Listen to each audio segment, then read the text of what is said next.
Hello and welcome to Therate. My name is Katie and I'm with my co-host Ashleigh, and we are Therate, where we discuss the mental health themes and Taylor Swift's music. Right now we're discussing the song My Tears Ricochet off of the Folklore album. We are not therapy, but we are a good time, and we hope you enjoyed this episode. Ashleigh, this was a song that you picked. Can you tell me a little bit why this was a song on your short list? Yes, I love this song. It's one of my go-to songs of Taylor's. And she has a line, I can go anywhere I want, just not home. And Oof. that just hits every time, every time. And it reminds me of people who have gone through trauma. It reminds me of people who had really difficult, childhoods. It reminds me of people who are going through just a hard time, even in their adult, lives. I think home can represent a lot of different things too. Like it could represent a workplace, it could represent an actual state or city, right? Like Mhm. anywhere that you feel like you just can't go back to the way it was, Yeah. or even childhood. Like if you had a good childhood and adult life is hitting you, like I feel like this song could apply. So I Yeah. just love this song. I agree. That lyric that you referenced, I think, is maybe in her top three most devastating lyrics, which is saying something because Taylor can write a sad lyric. Yeah. She really can, but that one, it hits hard. So I couldn't agree more with everything that what you just said. Yeah. If our listeners haven't watched the Long Pond sessions, which is where she does like a studio record of her singing all of folklore, it's on Disney Plus currently. It is so well done, and when she talks about this song in particular, she kind of like likens the song to kind of like a divorce or like a superhero movie where the hero's greatest nemesis is their former mentor or best friend. So kind of addressing this idea of betrayal, right? When somebody is like a relationship is home to you and then that person betrays you, and that's like this ultimate tragedy. Like there's no coming back from kinship to enemies. Um yeah, and then the it's a track five, which for Swifties, we know that her saddest songs are typically reserved for the track five spot on her album. So buckle in, listeners. I think we're in for a really good one. Um, Yeah. Ashleigh, can you share with us what your lyrics are? Yes. Yeah. It was hard to choose lyrics, but here are the lyrics that I narrowed down to. You wear the same jewels that I gave you as you bury me. I didn't have it in myself to go with grace, and so the battleships will sink beneath the waves. You had to kill me, but it killed you just the same. Oh, so sad.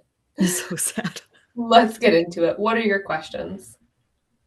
Was the pain going back to that person inevitable, or did you purposefully cause it out of revenge?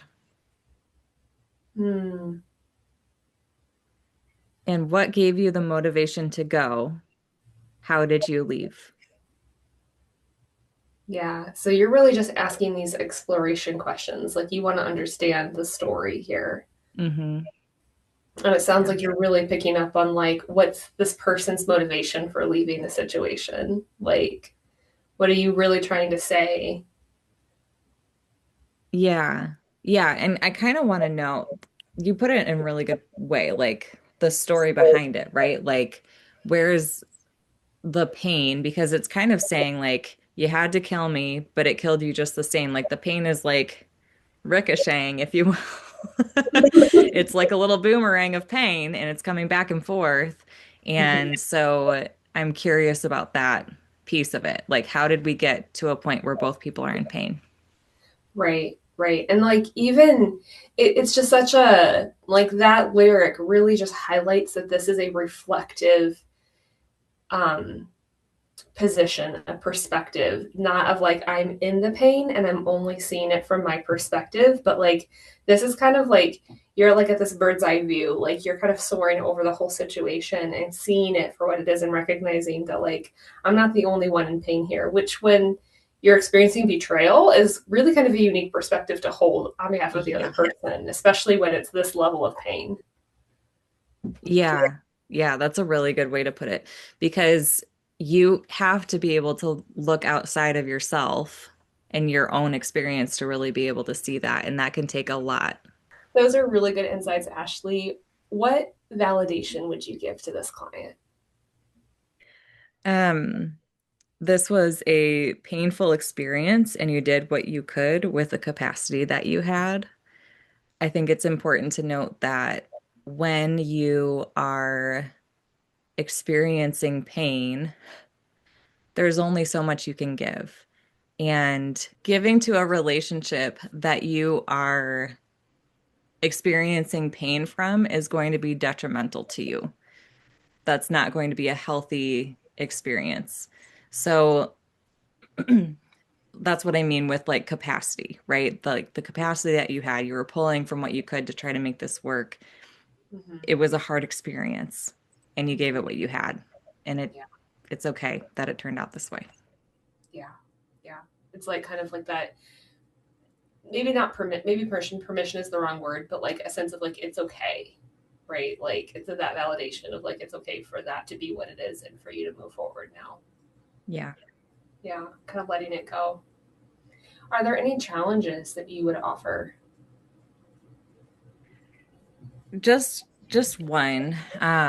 What caused you to believe that you couldn't leave with grace? Mm-hmm. What does it mean to leave with grace? And why is it that this situation was you weren't able to do that, right? And I think we've addressed a little bit of that, that like it's been painful, that there's all these different reasons, but I want to know for this client, like what was it about this situation that you couldn't, it didn't feel like an option to leave with grace? Because I always think that there's like, I'm double checking to make sure I always think this. Maybe I don't always think this. I often think that it's easy for us to step into like a take that type of attitude, like watch me leave, Mm-hmm. right? And this person isn't saying that that's how that happened, but like if it is, why was that your option? Why was that your choice? And maybe that was the only option. Mm-hmm. It kind of depends. And you know, to your point, like I kind of would want to explore with this client. Was it actually that you didn't leave with grace? Right? Because I think sometimes there can be a little bit like sometimes people can say like, "Oh, like I wasn't nice," and I'm like, "Well, maybe what you're saying is it didn't feel nice, but you spoke the truth, and Oh, that's so true. that's a kindness, you know, because kindness is not nice. They are very, very different. And Yeah. so sometimes people will like always downplay what they did, and I'm like, no, actually, I think you have some inappropriate guilt here. I think you actually handled that really well, but you're not fully at peace with that. So like maybe there was more grace than you think. Yeah. So I want to unpack that word with a client. I think, like to your point. Yeah. Yeah. And I also, was there grace in staying? Yeah, I mean, yeah, the way that this is written, it sounds like you really put forth an effort. So, yeah, yeah. Exactly, yeah. exactly. Any recommendations for this client? Consider how strong you've been in all of this and how you want to move forward. Kind of like letting it rest when you're able to, when you felt the emotions, Mhm. and how do you want to continue? Yeah, like go easy on yourself. Recognize the Yeah. toll of this. I love that you say that because that's something that an encouragement that I also love to give clients, and I'm sure you do as well, which is that reminder that emotional processing is physical. Your body will be tired. Yeah. It is not a mental exercise. It's not mentally tired. Your nervous system is taxed. So, like, actually rest, actually account for the fact that you've put in physical effort in processing your feelings and allow yourself to, like, go slower for a few days to take more rest. So, that was such a good recommendation. Any encouragements you'd offer? I feel like I say this every time, but You've been through a lot. Mhm. Mhm. And, um, just acknowledging that. And sometimes in counseling, we'll have people make like timelines or, tell their story. And it's not appropriate for every person, but it can be helpful for people to really acknowledge everything that you've been through and really say, like, yeah, I made it through all of that. Mhm. And the other piece of encouragement I have is that you're holding boundaries. Like you said, that's enough. And it's my time to leave. It's time for me to go. Yeah, And that's a really strong, hard thing to do sometimes. it is. And to your point, it you might say that a lot, but it's worth saying a lot. Like it's a good thing to say because it's a strong like recognition, and it's a reminder that like you might be so lost in your own pain that like you're getting tired of it and you may not feel like it's that big of a deal, or whatever, you like maybe this part of your process of minimizing whatever, but I'm not going to let this go by without saying that this matters, this has been significant to you. So I love that encouragement. I think it's always worthwhile. Yeah. Yeah. Thank you for saying that. And I think some people don't fully acknowledge that they have been through a lot, right? That, like, no, let me tell you, that was a lot. Let me tell you, that was And yeah, I feel like that's one of my favorite roles in counseling sometimes because it's like, let me just validate this for you. Like, yeah. I hear a lot of stories. You've Hmm. been through a lot. Hmm. Yeah, Yeah. yeah, absolutely. Katie, I'm dying to hear. I want to hear your perspective. All Are we right, going to be listing the lyrics or are we going to be folding them in? now I will list them. Okay. Sounds good. Some of them are pretty similar to yours, and I can go anywhere I want, just not home. And if I'm dead to you, why are you at the wake? I didn't have it in myself to go with grace, because when I'd fight, you used to tell me I was brave. Oh, I hate that line and in the best way. It's Oh, so good. we have to pause it right now. Tell me why. I love that line. And like I said, I hate it, but like it's just like such a gut-wrenching, like it's patronization. Yes, yes, yes. But like, she's not patronizing. Like she's being No. patronized. Yes. Yes. Yeah. Yeah. Yeah. Yeah. I hate Mhm. and love it. I love that she put words to it. Yes. Yes. Yeah. Cursing my name, wishing I'd stayed. And you can aim for my heart, go for blood, but you would still miss me in your bones. And I still talk to you when I'm screaming at the sky. Even on my worst day, did I deserve, babe, all the hell you gave me? 'Cause I loved you. I swear I loved you till my dying day. You know I didn't want to have to haunt you, but what a ghostly scene. Yeah, these lyrics, they just give me chills, even reading them out loud. Yeah. If I know I talk about, we've got All Too Well, we've got So Long London, we've got You're Losing Me as like my top three. If I Mm-hmm. had a top four, this would be number four. Yeah, It's just, it's yeah, so good. yeah. What questions would you be asking this client?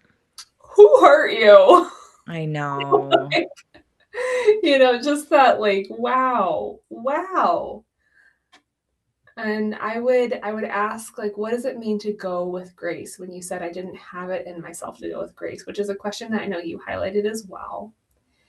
And I would ask the question, how can you build a new home and fill it with people you love? When you Oh, when you say I can go anywhere I want, just not home. Have you started building a new home? Have you I started? love that. Just like the renewal, I picture like at the end of like a war movie when like everything is like dark and things are exploding and people are injured and then like the last 5 minutes of the movie are like there's a daisy and the grass is green and the sun is out and the birds are singing and here's how the story ends. Like Not Mhm. that everybody's story ends that way. They often don't, but like, how can you create a safe space for you now? Yeah, yeah. How I do love you that like question. reclaim home, like rebuild it? It's, what you had is gone. That doesn't mean that you can't recreate a version of that for yourself. And I think that that is the process of reinvention that every single human has to do. Like there will be something you love in life that you lose, and if it hasn't happened yet, it will. And how are you going to come back from that? How are you going to rebuild? Hmm. I think it's just that's renewal. Great questions. Anything you would validate? Screaming at the sky. Right? Like allowing your body to express your emotions. This is a good example of quote unquote processing your emotions. It's just getting what's inside of your body out of your body, right? And allowing your whole nervous system scream it with your whole chest, right? Like you might be somebody who processes their emotions quietly, or you might need to do it out loud and take up space with that. And I love the idea of like screaming in the sky because it's just kind of like a wild image. Like I kind of picture like this night sky, like a moon, and then you're just out in the woods, like, ah! Like losing it. Howl at the moon. Howl at the moon, she loves that imagery. um, and I want to validate that the questions that you're asking and the points being made are really valid, right? If I'm dead to you, why are you at the wake? Like, what are you doing here? Like, you've got no business being here. It's just, I think it's kind of speaking to that villain aspect of like, kind of like the creepy, murder that comes back to the funeral of the person that they just offed or something. It's just dark imagery. I didn't have it in myself to go with grace because when I fight, you used to tell me I was brave. Like, you're cursing my name, you're wishing I'd stayed, which, like, that is like such a twisted, like, you're cursing me and wishing I had stayed. Like, this is again a little bit dark, but it kind of reminds me of like this abusive dynamic of like Mm, you're going to exploit me, you're going to hurt me, and you also want me to stay subjected to this at the same time. So there's like this tension, right? You can aim for my heart, you can go for blood. You would still miss me in your bones, right? So like the lyricism of like my heart, my blood, your bones, right? Like, mm, it's a body imagery, but there's two bodies, right? Like so the tension that this client is experiencing is really quite extreme, and I would really like normalize and validate like yeah, that's got to go somewhere. That's some big energy. mm-hmm, mm-hmm. Definitely. Anything you would challenge? I don't actually have a ton of challenge here. What I do want to say is I think this client is demonstrating a sense of self-respect and Mm-hmm. the sense that they're listening to their anger. This song is like fury. There's just a lot of like heartbreak and anger. And when there's this level of heartbreak, sometimes we see fear and self-doubt and shame. And then there's questions like, was it me? What did I do wrong? Am I bad? And anger kind of pushes that away to say, this was wrong. I didn't deserve this. And that's not to say that we take emotions at face value because, obviously we have to excavate what's underneath them. And sometimes we get angry and we realize later, hey, it was actually, I was the problem here, or fear makes us question ourselves in a way that can help lead to self-reflection. So it's nuanced, but I think there's room for both of these to be true. And I like the power of the anger because this song is really a searing indictment on someone's behaviors, right? Like she's calling them out, she's pulling no punches. And I admire the confrontation of that anger, like boldly naming the impact of like what happened to her. And I think of like in courts where like somebody gives like an impact statement, like this is how you've affected me. These are your choices and like what I'm now living with. Um, and she's not downplaying, she's not minimizing, she's not protecting the other person. And it also doesn't sound like she's making anything up, right? She's just saying, this is what happened, these are the facts. Mm-hmm. And I think anger, when presented in that way, can be very powerful as a voice of truth. Mm-hmm. Yeah. I love that you're naming the anger part of this. I don't think I really connected with that piece of it, and I think it's really important. So thanks for bringing that up. Oh, yeah. Um, what would you be recommending to this client? Keep doing your emotional processing, Yeah. for as long as that takes. Write your letter, cry your tears, feel your feelings. Like, just stay in this process and move your focus to the future. Find tangible ways to move forward, make plans, create, explore, build relationships. I think that being able to hold both, like, this is the intensity of the feelings, and here is how I'm moving forward. Like, this is what distinguishes emotional processing from emotional rumination. Mm, We have to go through our emotions to get to the other side so that we don't get stuck and wallow indefinitely. And I think this is a common theme that I'm sure you've addressed hundreds of times with clients when they're like, how do I feel this feeling and not get stuck in it? And I kind of use, like, one of my metaphors is like, well, it's kind of like scuba diving. Like, you go down to the depths, you explore, you do what you need to do down there, and then you come back up. And you're going to take multiple trips down to that, like, shipwreck, right? Like, to the trauma, to the pain, but hmm. you're not going to live there anymore because it's underwater and you can't survive. So you have to take these little trips and come back up for air. And so it's like that tension of, like, we feel, we don't live in the feelings. I really love that analogy. Well done. I've not heard that before. Feel free and use it. Yeah, yeah, that's really good. Anything you would encourage this client with? I want to encourage what I think they're already doing, which is holding love and hurt, love and boundaries, love and resistance. I think this song does a really phenomenal job of holding emotional tension. And here are some lyrics where I really hear that tension. Even on my worst day, did I deserve, babe, all the hell you gave me? Yeah.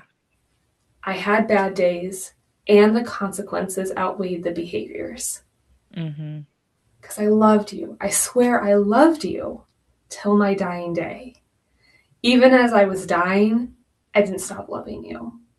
Right? Hmm. Which I think this is, like, kind of neat the way that she said that, because she's not saying until you killed me, like, Hmm. until my dying day. Like, just I was in the process of death, and that didn't mean I stopped loving you.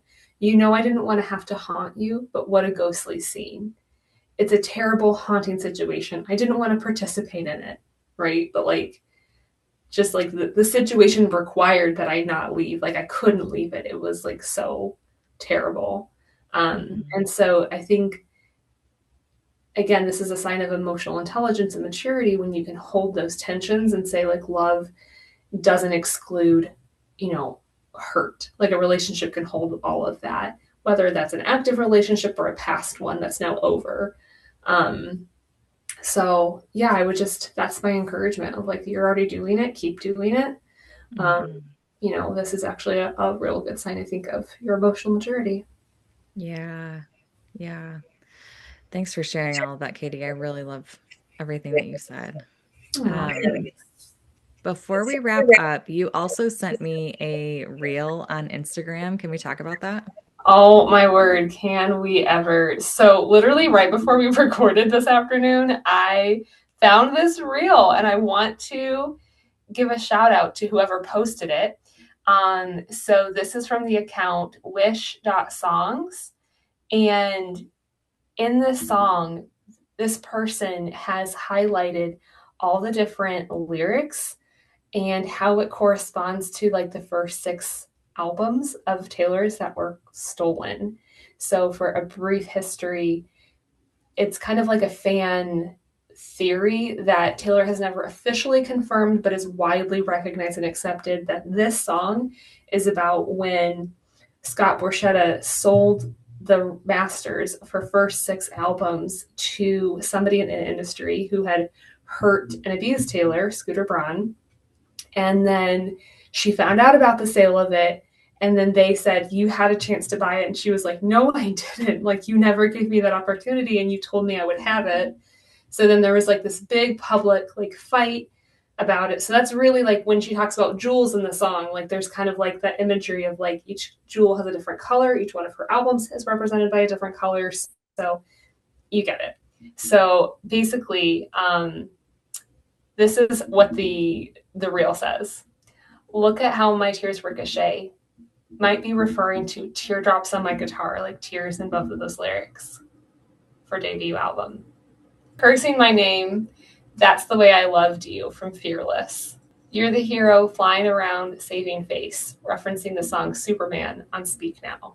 I didn't have it in myself to go with Grace from the song State of Grace, which is the opening song on her album Red. Wishing I Stayed, All You Had to Do Was Stay, the song on 1989. And then If I Am Dead to You, Why Are You at the Wake? Look at what you made me do on Reputation.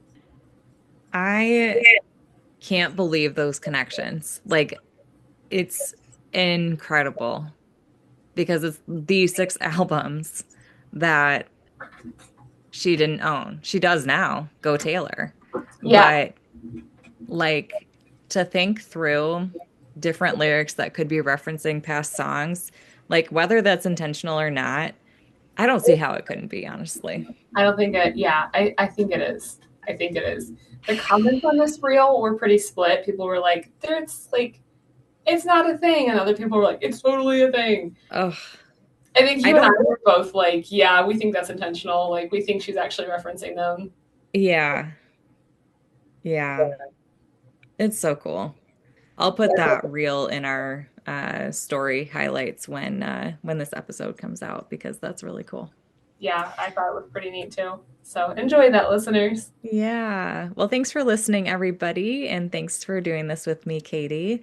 If you'd like to Oh, follow us, our Instagram is Therate Podcast. If you want to request a song, you can do that at theratepodcast@gmail.com. And Jeremy, thank you so much for everything that you do for us, especially with this episode. So thanks for listening, everybody, and we'll see you in a little bit.